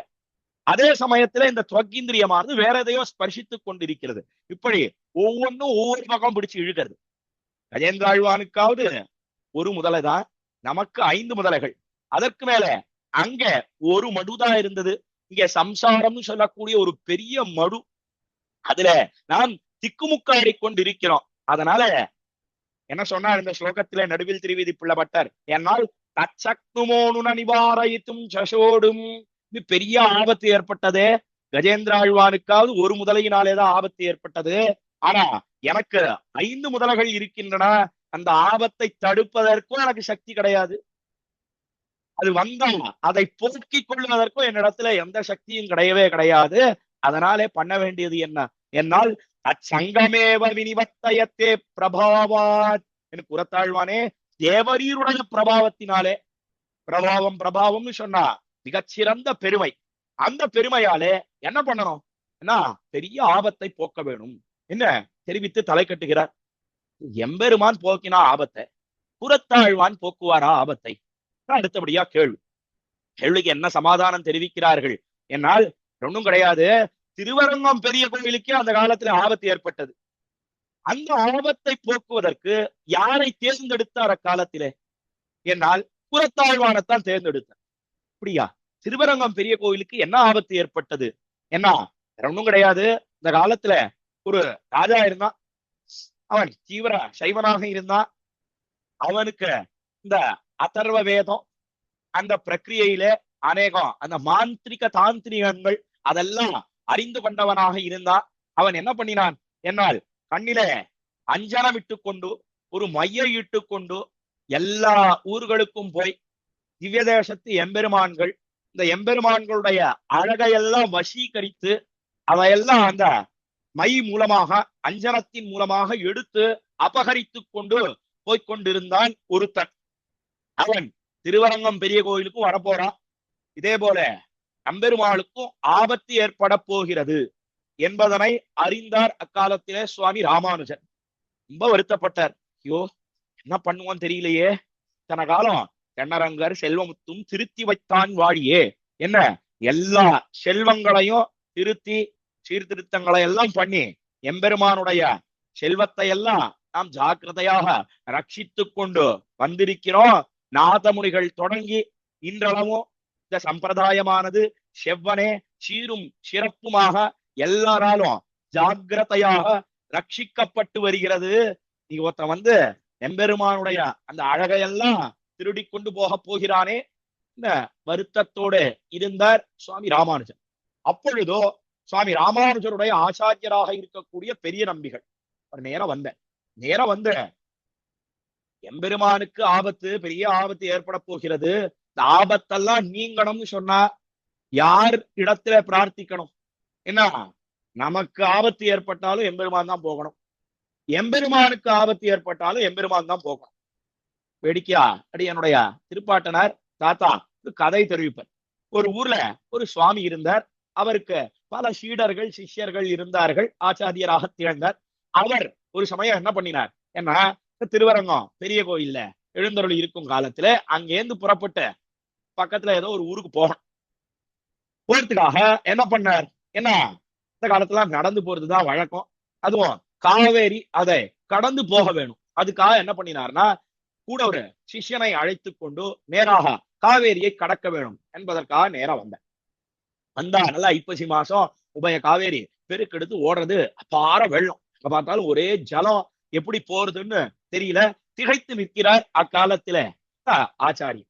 அப்பொழுதோ இந்த சிஷ்யன் என்ன பண்ணான், ஏன்னா அவன் கிடுகிடுன்னு இந்த நதியில இறங்கினான். இறங்கி அக்கரைக்கு போய் சேர்ந்துட்டான், வேகமா போயிட்டான். இங்க இருந்து அவனை பார்த்து கேட்டார், ஏய் சிஷ்யா, எப்படிதான் அங்க போனேன் அப்படின்னு கேட்டார். ஒண்ணும் இல்ல சுவாமி, தேவரீருடைய திருவடித்தாமர்களை நினைத்து கொண்டேன், ஆச்சாரியன் திருவடிகளே சரணம், ஆச்சாரியன் திருவடிகளே சரணம்னு சொன்னேன். சொல்லிட்டே வந்துட்டேன், இக்கரைக்கு சுலபமாக வந்து சேர்ந்தேன் அவன் தெரிவித்தான். தெரிவித்த உடனே இவர் இறங்கினார் அதே நதியில. இவர் இறங்கின உடனே என்ன பண்ணிருக்கணும், ஏன்னா நியாயமா தம்முடைய ஆச்சாரியன் அவரை மனசிலே நினைத்து கொண்டு ஆச்சாரியன் திருவடிகளே சரணம், ஆச்சாரியன் திருவடிகளே சரணம் அப்படின்னு சொல்லிட்டு போயிருந்தார்னா சுலபமா அக்கறைக்கு போயிருக்கலாம். ஆனா அவர் என்ன பண்ணினார், என்ன இவன் என்ன சொன்னான், அந்த சிஷ்யன் இவருடைய திருவடித்தாமர்களை, உம்முடைய திருவடித்தாமர்களை நினைத்த இந்த கரைக்கு வந்துட்டேன்னு சொன்னானோ இல்லையோ, அதனாலே அவர் என்ன நினைச்சாருன்னா, தம்முடைய திருவடிகள், தம்முடைய காலுக்கு அந்த பிரபாவம் இருக்குன்னு நினைச்சுண்டு இறங்கடிச்சு அடியேன் திருவடிகளே சரணம், அடியேன் திருவடிகளே சரணம் அப்படின்னு சொல்லிண்ட இறங்கினார். ஆத்தோட போனார். என்ன வேடிக்கையாக ரசமாக ஒரு கதை தெரிவிப்பது உண்டு. எதுக்காக இதை இங்கே தெரிவிப்பார் என்னால், இப்படி நம் விஷயத்துல எப்படி இருக்குன்னா, நம்முடைய ஆபத்தை எல்லாம் போக்கணும்னா ஆச்சாரியன் திருவடிகள் அதுதான் போக்கும், எம்பெருமான் திருவடிகள் போக்கும். ஏன்னா ஆச்சாரியன் எம்பெருமானுடைய திருவடி தாமரைகளைத்தான் காட்டி கொடுப்பன், அல்லது பெருமானுடைய திருவடிகள்னாலே ஆச்சாரியன் தான், எம்பெருமானுடைய திருவடி ஸ்தானத்திலே தானே ஆச்சாரியன் இருக்கான். அதனால ஆச்சாரியன் திருவடிகளானது எம்பெருமானுடைய திருவடிகள் ஆச்சாரியன் அந்த ஸ்தானத்திலே இருக்கிறபடினால அது போக்கிடும் நமக்கு ஏற்படக்கூடிய ஆபத்து. ஒருவேளை எம்பெருமானுக்கே ஆபத்து ஏற்பட்டதுன்னா அதை போக்கக்கூடிய பலம் யாருக்கு உண்டு, எம்பெருமானுடைய திருவடித்தாமர்களுக்கு தான் உண்டு. அதைத்தான் பெரிய நம்பிகள் என்ன தெரிவித்தார் என்னால், ஆழ்வார் பாசுரத்திலே தெரிவித்திருக்கிறார். சுத்தினாம் வலம் செய்யானம் துயர்கெடும் கடிதேகே நம்மாழ்வார் ஒரு பாசுரத்திலே தெரிவிக்கிறார். இந்த எம்பெருமானுக்கு ஏற்படக்கூடிய ஆபத்து அதை தடுக்கணும்னு சொன்னா அதற்கு இந்த ஊரை பிரதட்சணம் பண்ணுவதை தவிர வேற வழி கிடையாது. அதனால நான் பிரதட்சணம் பண்ண போறேன். ஆனா அப்படி பிரதட்சணம் பண்ணும் காலத்திலே, அதாவது பிரதட்சணம் பண்றதுன்னா அந்த நகரை வலம் வருவது, நம்முடைய துயரெல்லாம் கெடும், சுத்தி நாம் வலம் செய்ய நம் துயர் கெடும் கடிதே தெரிவிக்கிறாரு ஆழ்வார். அந்த கிரமத்திலே எம்பெருமானுக்கு ஏற்பட்ட ஆபத்து தானே நாம இங்க என்ன கொள்ள வேணும். என்ன அப்ப நம்முடைய பூர்வர்கள் எல்லாம் ஆபத்து ஏற்பட்டதுன்னு சொன்னா பிரதட்சணம் பண்ணினார்களா சொன்னால் தான் கிடையவே கிடையாது. எம்பெருமானுக்கு ஏற்பட்ட ஆபத்து அதை போக்கணும்ன்றதுக்காக காலத்திலே பெரிய நம்பிகள் பிரதட்சணம் பண்ணினார். என்ன நாம் வித்தாந்தம் பார்க்கிறோம், அதையும் இவ்விடத்திலே நாம் கொள்ள வேணும், அதுக்காக தெரிவித்தேன். அப்போ அப்படி பிரதட்சணம் பண்ணும் காலத்துல ஒருத்தர் என்னை பின்தொடர வேண்டும். அவர் எப்படி இருக்கணும் என்னால் நல்ல பிரபாவசாலியாக இருக்கணும். ஐயோ இவர் பின்னால போய் போக வேண்டியிருக்க, இது என்னுடைய தலையெழுத்தா வந்து சேர்ந்ததே அப்படின்லாம் ஒரு நாள் நினைக்க கூடாது. எப்படி நிழலானது ஒருத்தனை எந்த ஆட்சேபமும் இல்லாமல் பின்தொடர்கிறதோ, நிழல் எங்கேயாவது சொல்றதா உன்னுடைய பின்னால போய் வர வேண்டும்படியா இருக்க, என்ன தலையெழுத்து எனக்கு வந்து சேர்ந்தது அப்படின்னு எங்கேயாவது நிழல் சொல்றதோ, ஒருத்தனுடைய நிழல்னா ஷேடோ சொல்றதோ ஒரு நாளும் கிடையவே கிடையாது. அதே போல இங்க என்ன தெரிவித்தார் பெரிய நம்பிகள் சுவாமி ராமானுஜர் இடத்துல என்னால், ஒரு சச்சிஷ்யர் அவர் நம்மை பின்தொடர வேணும். நாம் இந்த திருவரங்க மாநகரை பிரதட்சணம் பண்ணும் காலத்திலே, வலம் வரும் காலத்திலே ஒருத்தர் என் பின்னால வரணும். இந்த நிழலானது எப்படி பின்தொடர்கிறதோ அதை போல கேள்வியை கேட்காமல் ஒருத்தர் பின்தொடர வேணும். உங்களுடைய சிஷ்யர்களிலே யாராவது இருக்காளா அப்படின்னு கேட்ட உடனே சுவாமி ராமானுஜருக்கு யார சொல்றாரு தெரிஞ்சு போச்சு. ஆனாலும் கூட அத பெரிய நம்பிகள் திருவாக்கின் மூலமாக அருளி செய்யும்படியாக பண்ண வேணும் என்பதற்காக சுவாமி ராமானுஜர் என்ன பண்ணினார், என்ன அப்படி கூட இன்னைக்கு யாராவது இருக்காளான்னு, யார் சுவாமி அப்படி இருக்கா, அப்படிலாம் யாரும் இருக்கிறதா எனக்கு தெரியலையே என்ன தெரிவிக்க, அப்பொழுதோ பெரிய நம்பிகள் சோதிவாய் மலர்ந்தருளினார். நம் புறத்தாழ்வானை அனுப்பினால் ஆகாதோ காலத்துல தெரிவித்தார். புறத்தாழ்வானதான் கேட்கிறாருன்னு சுவாமி ராமானுஜருக்கு நல்லா தெரியும். ஆனாலும் கூட பெரிய நம்பிகள் திருவாக்கின் மூலமாக அவருடைய பிரபாவத்தை வெளியிட வேண்டும் என்பதற்காக அப்படி கூட யார் இருக்கா சுவாமின்னு தெரிவித்தார காலத்துல சுவாமி ராமானுஜர் எம்பெருமானார் அப்பொழுதோ பெரிய நம்பிகள் புறத்தாழ்வானை அனுப்பினால் ஆகாதோ என்ன தெரிவித்தார்.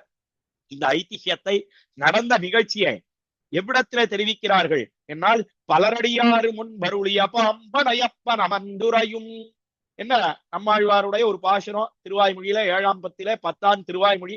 அங்க ஆழ்வார் என்ன சொல்றார், என்ன எம்பெருமானே எத்தனையோ ரிஷிகள் எத்தனையோ ஆழ்வார்கள் எல்லாம் இருக்கிறார்கள், அவர்களை எல்லாம் விட்டுட்டோ என்னை தேர்ந்தெடுத்தாயே, பலரடியார் முன்பருளியா என்ன இத்தனை பேர் இருக்கும் காலத்திலே என்னை கொண்டு திருவாய்மொழி பாடும்படியாக தேர்ந்தெடுத்தாயே எம்பெருமானே, இது என்ன ஆச்சரியம், இது என்ன உன்னுடைய கிருபை, என்ன நிர்ஹேதுக கிருபை அப்பான்னு தெரிவிக்கிறார் அவ்விடத்திலே நம்மாழ்வார். அதே போலத்தான் பலர் அடியார்கள் எம்பெருமானாருடைய கோஷ்டியில இருக்கும் காலத்திலே புறத்தாழ்வானை தேர்ந்தெடுத்தார் அக்காலத்திலே பெரிய நம்பிகள் பார்க்கிறோம்.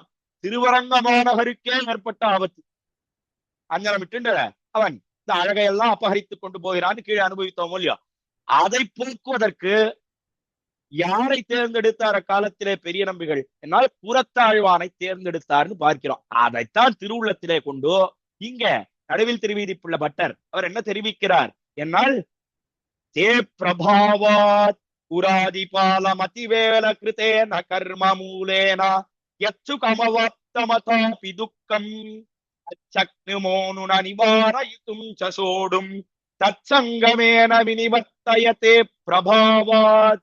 புறத்தாழ்வானே தேவரீருடைய பிரபாவத்தினாலே வினிவர்த்தய தே பிரபாவாத், இந்த விபரீதமான எண்ணங்கள் எல்லாம் ஏற்படாதபடி நீர் நம்மை ரட்சித்தருள வேணும் என்ன தெரிவித்து தலை கட்டக்கூடிய ஸ்லோகம் தான் இந்த 14வது ஸ்லோகம். தொடர்ந்து 15வது ஸ்லோகத்தை இப்பொழுது நாம் இந்த கோஷ்டியிலே அனுபவிக்க இழியலாம். முதல்ல ஸ்லோகத்தை அனுசந்தானம் பண்ணி பிற்பாடு அர்த்தங்களை எல்லாம் அனுபவிக்க பெறலாம். ஸ்மிருத்வா மதீய விபரீதகதி ததைவா பத்மாஷயோப்யத ஹிருஷ்டமனாச்சராமி ஸ்ரீவத்ஸ சின்ன பவதஸ்த்வதி வேலசீலா வாத்சல்ய சௌஹ்ருத தயாதி குணான் விம்ருஷ்யா என்பது 15வது ஸ்லோகம் பூரேஷ விம்சதியிலே. இந்த ஸ்லோகத்திலே என்ன தெரிவிக்கிறார் என்னால் கீழே தம்முடைய நைச்சியத்தை எல்லாம் அனுசந்தானம் பண்ணிட்டு வந்தார் சுவாமி கூறத்தாழ்வான் விஷயமாக நடுவில் திருவீதிப்புள்ள பட்டர் நாம் கீழே பார்த்துட்டே வந்திருக்கோம்.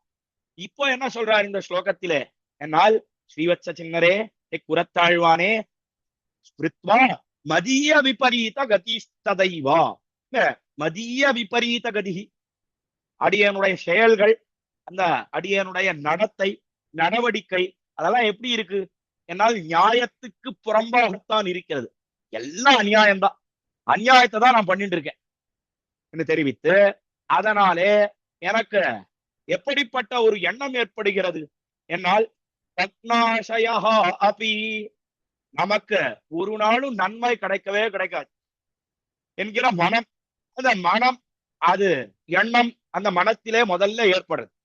யோசிச்சு பார்த்தா அதாவது இவ்வளவு விபரீதமான காரியங்கள் எல்லாம் நாம பண்ணிருக்கோமே, நமக்கு எங்கனா நற்கதி கிடைக்க போறது, ஒரு நாளும் நற்கதியே கிடைக்காது என்கிற எண்ணமானது எனக்கு ஏற்படுகிறது என்ன தெரிவித்தார் நடுவில் திருவீதிப்புள்ள பட்டர் கூறத்தாழ்வானை பார்த்து. ஆனா அடுத்த க்ஷணத்தில ஆனந்தம், சந்தோஷம். அதை எப்படி தெரிவிக்கிறார்னா, பக்னாசயோப்யதச ஹிஷ்டமனாச்சராமி, சந்தோஷத்தை அடைகிறார் அடுத்த க்ஷணத்திலே. என்ன சுவாமி இது, நற்கதியே கிடைக்காது, அநியாயமான காரியங்களை எல்லாம் பண்ணிட்டு இருக்கேன்னு சொல்றார். சொல்லி சந்தோஷப்படுறாரா? இது எப்படி ரெண்டும் சேரவே இல்லையே, ஒண்ணுக்கு ஒண்ணு முரணான்னா இருக்கு. என்ன கேட்டோமே, ஆனால் இதுக்கு காரணம் என்ன? அதை மேலே 2 வரிகளாலே தெரிவிக்கிறார். வேற ஒன்றும் காரணம் கிடையாது. என்னுடைய கெட்ட நடவடிக்கையை பார்த்தா, அநியாயமான காரியங்கள் எல்லாம் நான் பண்ணி திரிஞ்சுட்டு இருக்கேன். அதெல்லாம் பார்த்தா எனக்கு ஒரு நாளும் நல்ல கதி கிடைக்கவே கிடைக்காது, கட்டாயம் நரகம் நிச்சயம் என்ன எண்ணம் ஏற்பட்டாலும் கூட, அதே சமயத்துல அடுத்த க்ஷணத்துல புறத்தாழ்வானுடைய குணங்கள், அதை நினைத்து பார்த்த உடனே சந்தோஷத்தை அடைகிறேன் நான், மனமானது நிம்மதியை அடைகிறது என்று தெரிவிக்கிறார். எதனால என்ன, அப்படி என்ன குணங்கள் பொருந்தியவராக திகழ்கிறார் சுவாமி குரத்தாழ்வான்? என்னால் ஸ்ரீவத்ச சின்ன பவதஸ்வதி வேலசீலா வாத்சல்ய சௌஹுதயாதி குணான் விமர்ஷ்யா அடுத்த க்ஷணத்திலே ஆராய்ந்து பார்க்கிறார். எதோ ஆராய்ந்து பார்க்கிறார்? என்னால் ஸ்ரீவத்ச சின்னா, ஹே குரத்தாழ்வானே, பவதா தேவரீருடைய எப்படிப்பட்ட சீலம், எப்படிப்பட்ட வாத்சல்யம், எப்படிப்பட்ட சௌஹார்தம், எப்படிப்பட்ட தயை, என்னால் அதிவேல சீலா, அதிவேல வாத்சல்யா, அதிவேல சௌஹிருதா, அதிவேல தயா, என்ன எல்லை கடந்து இருக்கு, அப்பரிமிதமா இருக்குன்னா. எப்பேற்பட்ட சீலகுணம், எப்பேற்பட்ட தயை, எப்பேற்பட்ட கிருபை, எப்பேற்பட்ட வாத்சல்யம், எல்லாம் கரை புரண்டு ஓடுறது. அதை பார்த்தா ரொம்ப சந்தோஷம் அடைகிறேன் நான், ஆனந்தத்தை அடைகிறேன். பாடா தான் நிம்மதியா இருக்கு. என்னதான் அநியாயமான காரியங்களை பண்ணினாலும் கூட குரத்தாழ்வான் பார்த்துக் கொள்வார்னா.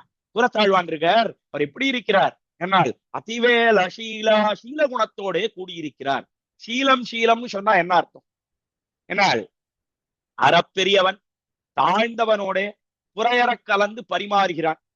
அதாவது இப்போ எம்பெருமான் அவதாரங்களை எல்லாம் பண்ணினான், ராமனாக அவதரித்தான்.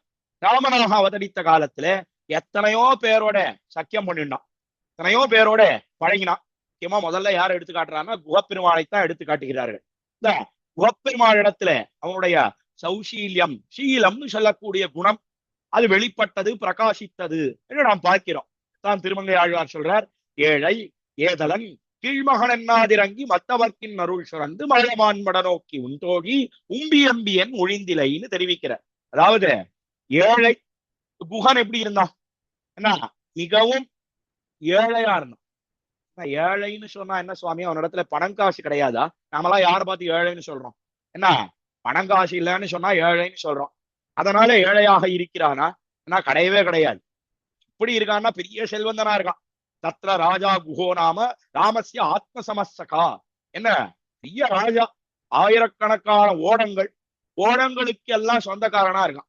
அவனை போய் ஐஸ்வர்யத்தினாலே ஏழைன்னு சொல்ல முடியுமா? ஏன்னா ஒரு நாள் சொல்ல முடியாது. அப்போ எதுல ஏழ்மை என்னால் ஞானத்திலே தாரித்ரியம்னு தெரிவித்தார்கள். ஞானமே கிடையாது, அதிலேதான் ஏழ்மை அவனுக்கு என்று தெரிவித்தார். ஏழை, அதற்கு மேலே ஏதலன், அதற்கு மேலே ஏதலன் சொன்னா கொடுந்தொழில்களை எல்லாம் புரிகிறான். எப்படி இருக்கான்? ஏன்னா பொதுவா லோகத்துல குழந்தைகளுக்கெல்லாம் பசி ஏற்பட்டதுன்னு சொன்னா தாயார் இடத்துல அம்மா அம்மா ரொம்ப பசியா இருக்கு, சோறு போடுறையான்னு கேட்டுட்டு வருது. ஆனா இந்த குகப்பெருமாள் என்ன பண்ணுவானா, ஏன்னா நேரம் வருவான் தாயார் இடத்துல வந்து பெரிய வாழ், இந்த வாழ உருவிண்டு சோறு போடுறையா இல்ல கழுத்து இருக்குவா என்ன தாயார் இடத்துல கேட்பானா. அப்படி இழித்தொழிலை பண்ணக்கூடியவனாக திகழ்ந்தான் அந்த குகப்பெருமாள். ஏதலன் கீழ்மகன், இதுக்கெல்லாம் காரணம் என்ன என்னால் கீழ்மகனாக இருக்கிறான். இதையெல்லாம் பார்த்தானா எம்பெருமான். எதுக்காக இதெல்லாம் சொல்றார் திருமங்கை ஆழ்வார்? என்னால் கீழ்மகன் என்னாதிரங்கி மத்தவத்தின் அருள் சுரந்து, அவனிடத்திலே அவனுடைய கிருபையானது ஏறி பாய்ந்ததே. சக்கரவர்த்தி திருமகன் ராமபிரான் என்ன பண்ணினா காலத்திலே என்னால் அவனை பார்த்து உம்பி என் ஒழிந்திலைன்னு தெரிவித்தான். வெறும சக்கியம் பண்ணிக்கல, என்ன தெரிவித்தான் என்னால் ஸ்ரீராமாயண சரித்திரத்தையே மாத்தி விட்டான். முகப்பெருமாளே, நீ எனக்கு தம்பி, இதோ நிக்கிறான் பார் லக்ஷ்மணன், அவன் உனக்கு தம்பி. உனக்கு அந்த லக்ஷ்மணன் தம்பியானபடியினாலே எனக்கும் தம்பி லக்ஷ்மணன். என்ன நேர லக்ஷ்மணன் தம்பியா பிறந்திருக்கான். ஆனா நேர தம்பின்னு சொல்லல, குகனை பார்த்து குகனோடும் ஐவரானே தெரிவிக்கிறார் கம்பநாட்டாழ்வார். கம்ப ராமாயணத்திலே குகனை பார்த்து உம்பி எம்பின்னு சொன்னாயே அப்பா, எப்பேற்பட்ட வார்த்தை இது என்று உருகி போய் கொண்டாடுகிறார்கள். அதைத்தான் சீலம் என்ன தெரிவிக்கிறார்கள். நீ எனக்கு தம்பி, இந்த லக்ஷ்மணன் உனக்கு தம்பி, உனக்கு தம்பி ஆனபடியினாலே எனக்கும் தம்பி என்று அக்காலத்திலே தெரிவித்தான் சக்கரவர்த்தி திருமகன் ராமபிரான். அதைத்தான் சீலம் சீலம்னு சொன்னா. அறப்பெரியவனாக இருக்கக்கூடிய எம்பெருமான் மிகவும் தாழ்ந்தவனோட கலந்து பரிமாறும் காலத்திலே கள்ளங்கபடம் இல்லாமல், சில பேர்லாம் பெரியவர்களா இருக்கக்கூடியவர்கள், பெரிய எம்டியா இருக்கார், ஏதோ கியூனோட ஒன்னா போயிட்டு இருக்காருன்னு சொன்னா மனசுல என்ன ஏற்படுது, என்ன ஐயோ இவனோட போய் போறோமே, நாம எவ்வளவு பெரியவன், எப்பேற்பட்ட பதவியில இருக்கோம், எவ்வளவு தாழ்ந்தவன் என்ன நினைக்கிறார்கள். அந்த எண்ணம் இல்லாமல் பழகக்கூடியது, அதற்குத்தான் சீலம் சௌசீல்யம் என்ன பெயர். மகத்தோ மந்தை சக நீரந்திரேன சம்ஸ்லேஷா சௌசீல்யம். சம்ஸ்கிருதத்திலே தெரிவிப்பார்கள், எப்படி நீரானது பதார்த்தங்களோட கலக்கும் காலத்திலே எந்த எண்ணமும் இல்லாமல் கலக்கிறதோ அதை போல எம்பெருமான் அவதாரங்கள் பண்ணும் காலத்திலே எழுந்தருளி இருந்தான். எம்பெருமானுக்கு சீலம் இருக்கும் சுவாமி, அது என்னவோ வாஸ்தவம் தான். ஆனா கூரத்தாழ்வான் அவரை பார்த்துனா சொல்றாரு, இங்க என்ன சொல்றார், என்னால் அதிவேல சீலா என்ன கூரத்தாழ்வான கொண்டாடுறார் நடுவில் திருவிதி பிள்ளப்பட்ட. அவருக்கு என்ன சௌசீல்யம் இருக்கு, பல இடங்கள் எடுத்து பார்க்கலாம். அவருடைய சரித்திரத்துல ஒரே ஒரு இடம் மாத்திரம் இடத்துல எடுத்து விண்ணப்பம் பண்ணுகிற கூரத்தாழ்வான் திருவரங்கம் பெரிய கோயில எழுந்தருளி இருந்தார். எழுந்தருளி இருந்த காலத்துல சாமான்யமாக இருக்கக்கூடிய ஒரு பண்டிதர், அவருக்கு ஒரு நாள் ஏதோ ஒரு கிரந்தத்துக்கு அர்த்தங்களை எல்லாம் காலக்ஷேபம் பண்ணணும், அர்த்தங்களை எல்லாம் கேட்கணும் அப்படின்ற எண்ணம் ஏற்பட்டது. யாரிடத்துல கேட்கணும்னா கூரத்தாழ்வான் இடத்துல கேட்கணும் என்கிற ஆசை ஏற்பட்டது. ஆனாலும் கூட அவர் மனசில என்ன எண்ணத்தை கொண்டிருந்தார், என்ன இவரிடத்துல நாம் கேட்பது யாருக்கும் தெரியக்கூடாது, அவர் சொல்லி நான் கேட்பதா என்ன யாரும் நினைக்க கூடாது. அந்த சாமானிய பண்டிதருக்கு அபிப்பிராயம் எண்ணம் இருந்தது. அதை புரிந்து கொண்டார் சுவாமி கூரத்தாழ்வான். புரிந்து கொண்டு என்ன பண்ணினார், ஏன்னா நேரா அவர் அழைச்சிட்டு போனார் திருவரங்கம் பெரிய கோயில்ல. ஏகாந்தமா ஒரு இடம், இதுவும் எம்பெருமானுடைய திருமுடி பார்சம். திருமுடி பார்சம்னு சொன்னா அது எம்பெருமான் எப்படி சயனிச்சுட்டு இருக்கான், என்னால் குணதிசை முடிய வைத்து குணதிசை பாதம் நீட்டி என்ன எம்பெருமான் மேற்கு திசையை நோக்கி தன்னுடைய திருமுடியை வைத்து கிழக்கு திசையை நோக்கி திருவடித்தாமர்களை நீட்டிக் கொண்டிருக்கிறான்னு பார்க்கிறோம். அதே போல கூரத்தாழ்வார் என்ன பண்ணினார், என்னால் அந்த திருமுடி பக்கம், அதாவது மேற்கு திசை, அந்த மேற்கு திசையில ஏகாந்தமான ஒரு இடம், யாரும் வராத ஒரு இடம், அந்த இடத்தை தேர்ந்தெடுத்த நேரம் அங்க போனேன்.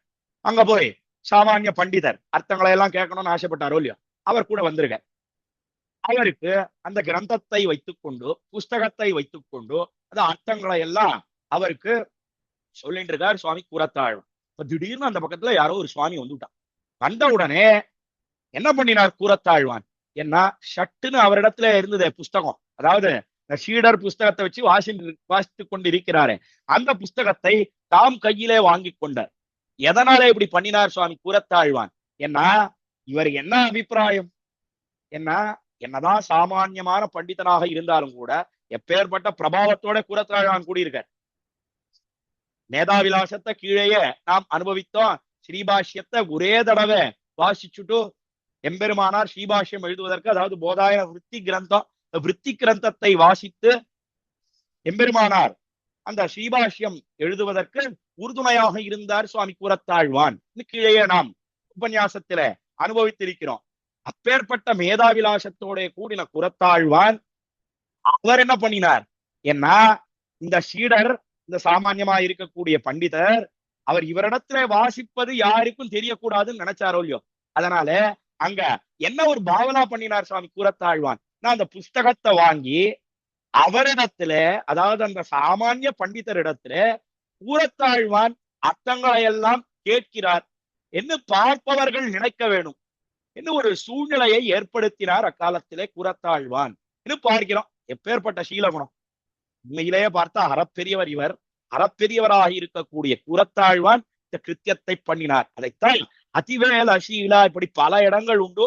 ஒரே ஒரு இடத்தை மாத்திரம் இந்த கோஷ்டியில எடுத்து காட்டினேன். அதைத்தான் நடுவில் திருவிதி பட்டர் என்ன தெரிவிக்கிறார் என்னால் பவதஸ்துவதிவேலசீலா வாத்சல்ய சௌஹிருதா. அதற்கு மேல வாத்சல்யம் எப்பேற்பட்ட வாத்சல்யத்தோட கூடியிருக்கிறார். வாத்சல்யம் வாத்சல்யம்னு சொன்னா என்ன அர்த்தம் என்னால் புத்தத்தையே தத்தமாக கொள்ளுகை, தோஷபோக்கியத்துவம் எம்பெருமானுக்கு உண்டுன்னு பார்க்கிறோம். அநேக இடங்கள் உண்டு. வாத்சல்யத்தை காட்டக்கூடிய அநேக இடங்கள் எம்பெருமானுக்கு உண்டு, கூரத்தாழ்வானுக்கு உண்டு.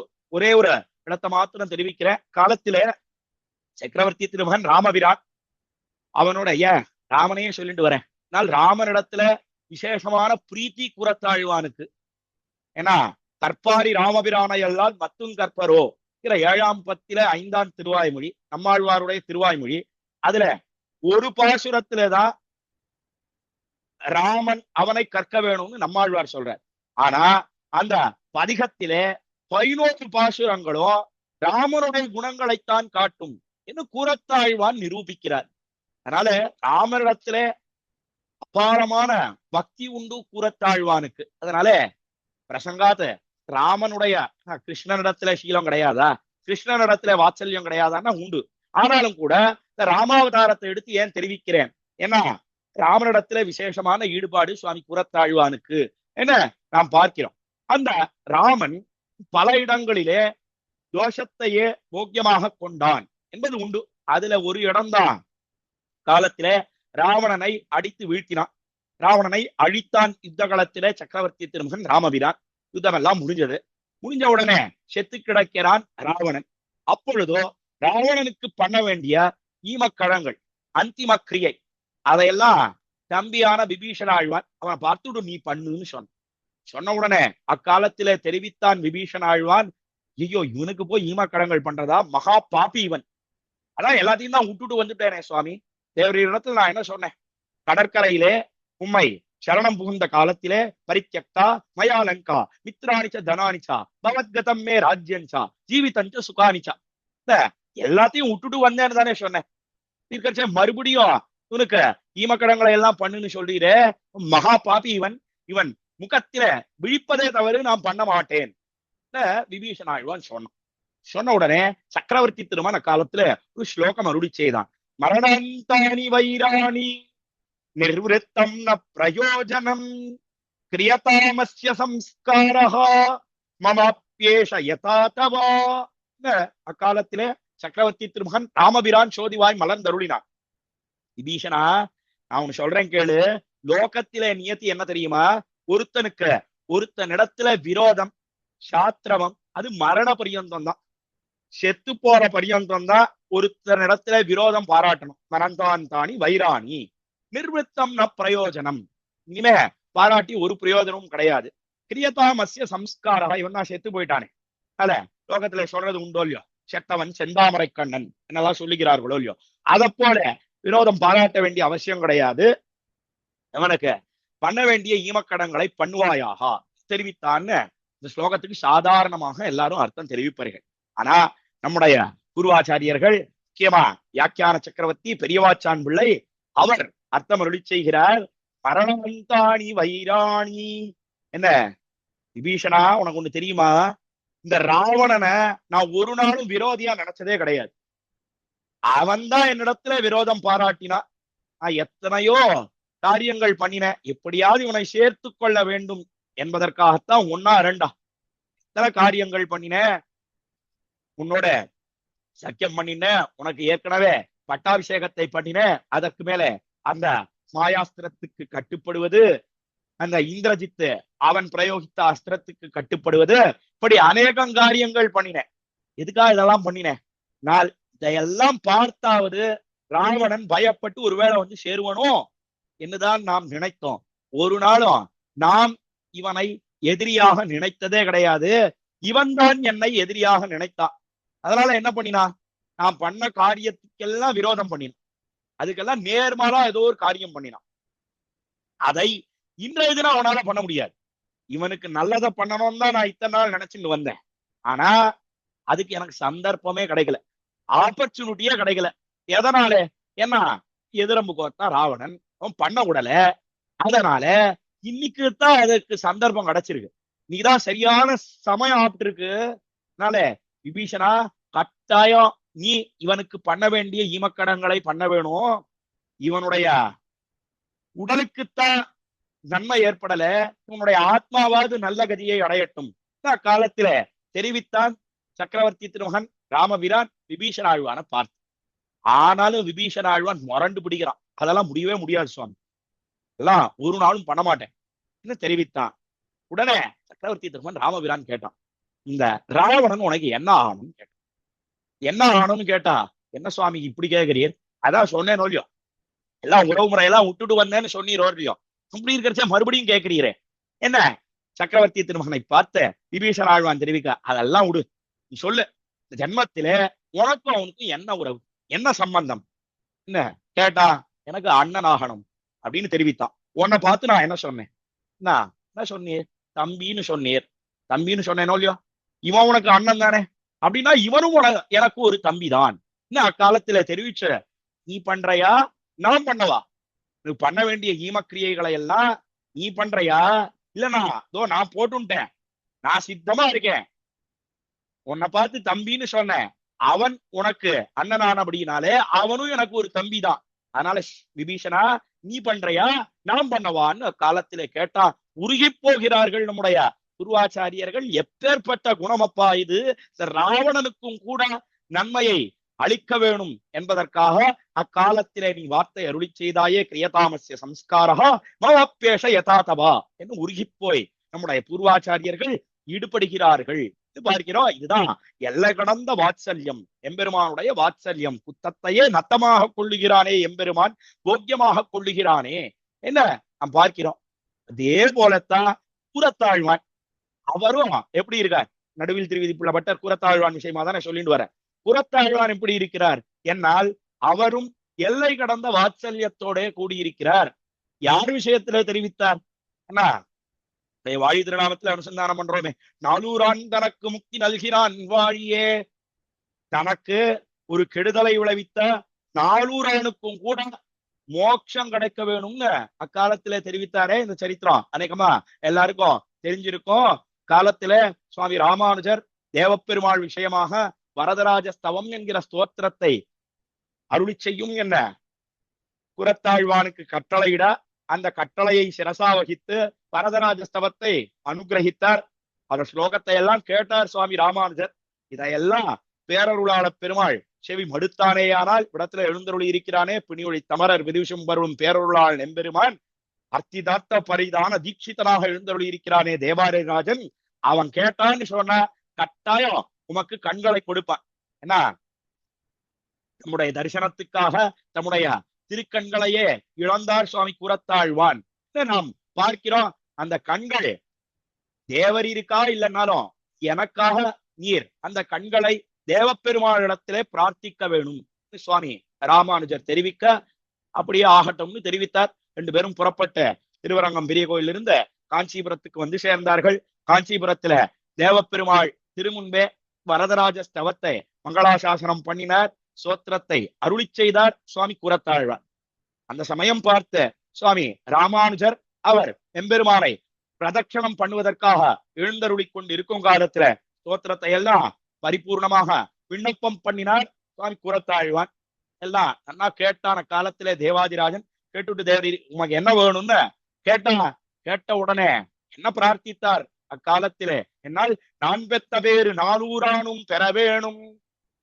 எனக்கு என்ன பேரு கிடைச்சிருக்கோ அந்த பேரு நானூரானுக்கும் கிடைக்க வேணும். இந்த நானூரான்னு சொல்லக்கூடியவன் தான் காரணமா இருந்தான், கண்கள் எல்லாம் போவதற்கு காரணமாக ஒரு கருவியாக இருந்தான். அவன் கெட்ட எண்ணத்தோட சொன்னானா நல்ல எண்ணத்தோட சொன்னானா அதெல்லாம் தெரியாது. என்ன சொன்னான காலத்துல சோழ ராஜா தீவிர சைவனாக இருந்தான். சைவனாக இருந்த காலத்துல எத்தனையோ பேர்கள் சிவாத் பரதரம் நாஸ்தி, சிவனை காட்டிலும் மேம்பட்ட தேவதை கிடையாதுன்னு கையெழுத்திட்டார்கள். என்ன சொன்ன காலத்துல யார் யாரோ கையெழுத்து போட்டு என்ன பிரயோஜனம்? எங்கள் எம்பெருமானார் ராமானுஜர் அதே போல கூரத்தாழ்வான் அவ கையெழுத்து போட வேண்டாமா தெரிவிக்க ராஜா அப்பொழுது கட்டளையிட்டான். அதுவே காரணமாக அமைந்தது. கூட்டுண்டு வா எம்பெருமானார் ஆசிண்டு வா, கூரத்தாழ்வான ஆசிண்டு வான்னு கட்டளையிட்டான். வேஷத்தோட, அதாவது எம்பெருமானாரை போல வேஷம் போட்டு கூரத்தாழ்வான் போனார். கூரத்தாழ்வான போல வேஷம் போட்டு பெரிய நம்பிகள் சபைக்கு எழுந்தருளினார்கள். கூரத்தாழ்வானுடைய திருக்கண்கள் இழந்து போவதற்கு ஒரு கருவியாக இருந்தான் நாலூரான் என்று பார்க்கிறோம். அவன் எந்த எண்ணத்தோட சொன்னாலோ அது ஒரு பக்கம் இருக்கட்டும், ஆனாலும் கூட அவன் தானே காரணமாக இருந்தான். இந்த நாலூரானுக்கும் கூட நற்கதி கிடைக்க வேணும் என்பதைத்தான் காலத்திலே கூரத்தாழ்வான் தேவப்பெருமாளிடத்திலே பிரார்த்தித்தார் என்ன நாம் விருத்தாந்தம் பார்க்கிறோம். அதைத்தான் இங்க என்ன தெரிவிக்கிறார் என்னால் அதிவேல வாத்சல்யா எல்ல கடந்த வாத்சல்யத்தோட கூடியிருக்கிறார் சுவாமி கூரத்தாழ்வான். எப்பேற்பட்ட வாத்சல்யம், என்ன குணம் இது! தன் கண்கள் இழந்ததற்கு காரணமாக இருந்தவனுக்கும் கூட நற்கதி வேணும் என்ன எம்பெருமானிடத்திலே பிரார்த்திக்கிறாரே, இது எப்பேற்பட்ட வைபவம்! யாருக்கும் அவ்வளவு சுலபமாக இந்த குணமெல்லாம் வரவே வராது என்பதனை தெரிவித்து அதற்கு மேல என்ன தெரிவித்தார் இந்த ஸ்லோகத்திலே என்னால் வாத்சல்ய சௌஹிருத தயாதி குணான் விமர்சியா சௌஹிருதா சொன்னால் சோபனமான ஹிருதயத்தோட கூடியிருக்கிறார் சுவாமி கூரத்தாழ்வான். எப்பேற்பட்ட சோபனமான ஹிருதயம்! எல்லார் திறத்திலேயும் சோபனமான ஹிருதயத்தோட சோபனமான ஹிருதயம்னு சொன்னா என்ன என்னால் நல்ல விசாலமான ஹிருதயம் படைத்தவராக திகழ்ந்தார். எல்லாருக்கும் நன்மையே ஏற்பட வேணும் என்கிற எண்ணத்தோட எப்பொழுதும் அதையே திருவுள்ளம் பத்தி இருந்தார் என்று பார்க்கிறோம். சௌஹிருத தயாதி குணான் விமர்சியா, அதற்கு மேல எப்பேற்பட்ட தயை, எப்பேற்பட்ட கிருபை, கிருபைக்கு சான்றாகவே கீழே அவருடைய அந்த ஐதிஹ்யங்களை எல்லாம் நாம் அனுபவித்தோம். அந்த தயை கொண்டு என்ன பண்ண வேணும் என்னால் வாத்சல்ய சௌஹிருத தயாதி குணான் விமர்சியா என்று ஆராய்ந்து பார்த்தா மகிழ்ச்சி ஏற்படுகிறது தெரிவித்து இந்த 15வது ஸ்லோகத்தை தலை கட்டுகிறார். ஆஹா, 15வது ஸ்லோகத்திலே தெரிவிக்கப்பட்ட அர்த்தம் என்ன என்னால் கூரத்தாழ்வானே ஸ்மிருத்வா மதிய விபரீத கதிஸ்ததைவா விநாசயோப்யத ஹிருஷ்டமனாச்சராமி என்ன நாம் பண்ணக்கூடிய நியாயத்துக்கு புறம்பான செயல்களை எல்லாம் ஆராய்ந்து பார்க்கும் காலத்திலே என்ன ஏற்படுகிறது மனசில எந்த எண்ணம் ஏற்படுறதுன்னா எனக்கு ஒரு நாளும் நல்ல கதி கிடைக்கவே கிடைக்காதுன்ற எண்ணம் தான் ஏற்படுறது. ஆனாலும் கூட அடுத்த க்ஷணத்திலே புறத்தாழ்வானுடைய எல்லை கடந்த சீலம் என்ன, சௌசீல்யம் என்ன, வாத்சல்யம் என்ன, சௌஹிருதம் என்ன, தய என்ன எல்லாத்தையும் ஆராய்ந்து பார்க்கும் காலத்திலே மிகவும் சந்தோஷத்தை அடைகிறேன் நான் என்று தெரிவித்து 15வது ஸ்லோகத்தை தலை கட்டுகிறார். அதுக்கு மேல இந்த குணங்களை எல்லாம் ஆராய்ந்து பார்த்தா மகிழ்ச்சி மாத்திரம் ஏற்படுவதில்லை, மேலும் பல சௌபாகியங்கள் எல்லாம் ஏற்படுகிறது என்பதனை 16வது ஸ்லோகத்திலே தெரிவிக்கிறார். அதை தொடர்ந்து அடுத்த உபன்யாசத்திலே அனுபவிக்க பிராப்தம் என்று தெரிவித்து இன்றைய உபன்யாசத்தை நிறுத்துகிறேன். அடியே நிலையவில்லி ஸ்ரீநிதி ஸ்ரீராமானுஜ தாஸ். அடியேன் தன்யோஸ்மி சுவாமி. அடியேன் தன்யோஸ்மி. அற்புதம்.